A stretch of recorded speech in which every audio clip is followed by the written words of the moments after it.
Today, we're diving into a really complex and escalating crisis on Pakistan's border with Afghanistan.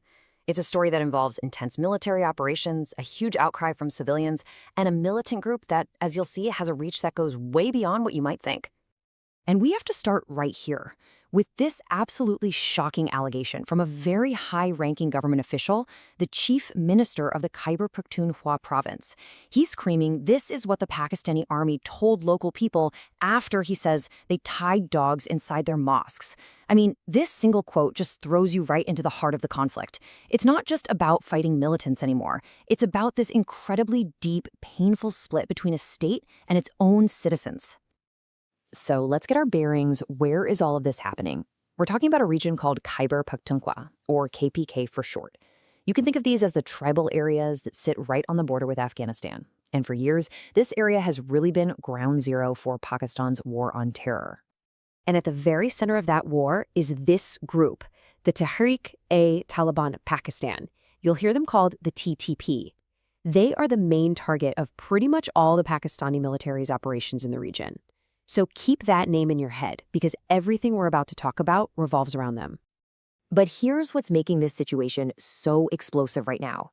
It's who is speaking out. You know, these aren't just whispers or anonymous reports.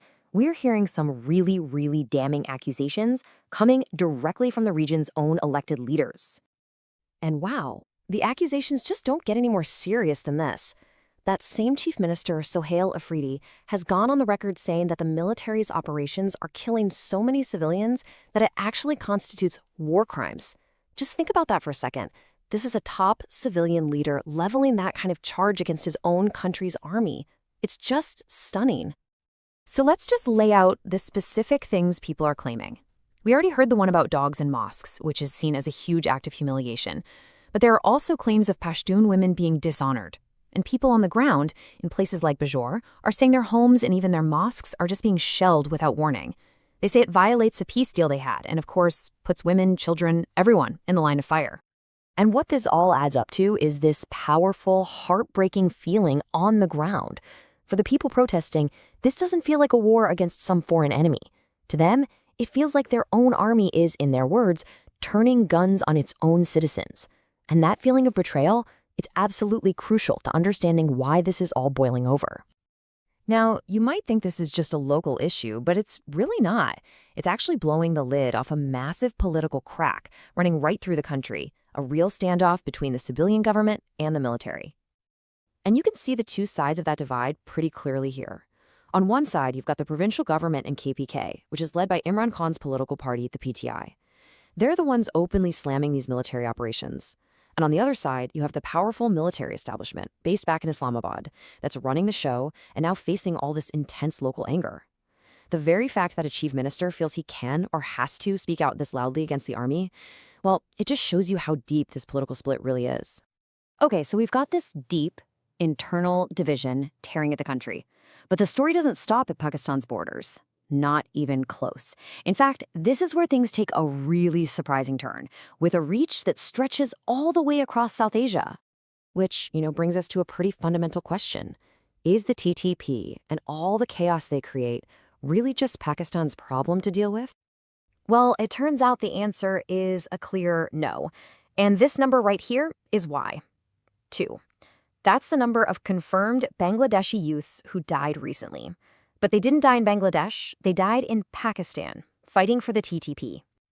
And just look at the journey they took to get there. It's wild. They were recruited in Bangladesh, then they traveled all the way through India to get to Afghanistan.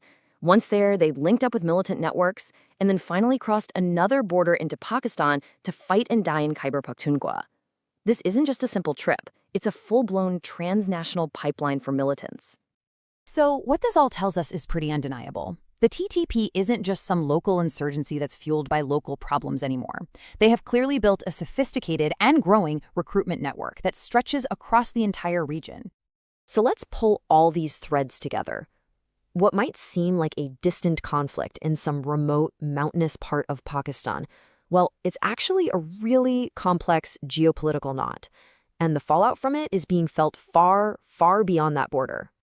So if you're going to take away 3 big things from this, here they are. First, this public fight between a provincial government and the military, that signals a massive crisis in how the country is being governed. Second, all these allegations of human rights abuses are incredibly dangerous. When you alienate the local population, you basically create the perfect recruiting ground for groups like the TTP. It just feeds a vicious cycle of violence. And finally, finding foreign fighters proves the TTP isn't just a domestic issue.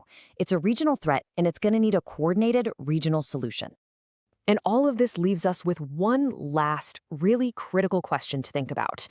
The whole point of these military operations is supposed to be about security, about fighting terror.